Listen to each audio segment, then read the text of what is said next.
বসো এখানে। আমার বুঝতে লাগে দিছে।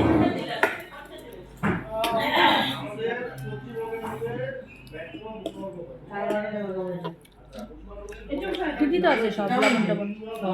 দই করলে তো ভালো হবে। ভালো হয়েছে। ওই কোনমান মানো গেল। হ্যাঁ সেটা খুব টেস্ট হয়েছে। ঝাল লাগে।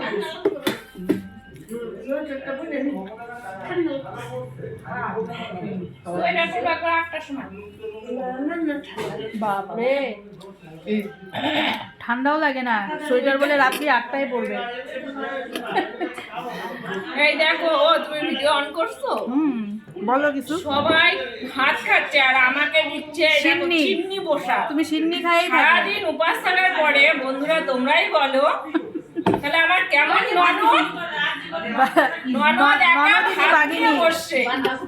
তোমাদের ভাত খাইতে হবে না তো? পূজা করছো না, ভাত খাওয়া কিসের? সিন্নি খাইয়ে থাকো আজকে নারায়ণ পূজা, সিন্নি খাওয়া। মুড়ি দিব নাকি না খই দিব? না আমি মুড়ি দিলেই ভালো হতো। মুড়ি দিয়ে খাও। ভালো লাগে। হ্যাঁ চিন্নির সাথে মুড়িটাই ভালো লাগে। হ্যাঁ আমার খই দিয়ে ভালো লাগে। চলো।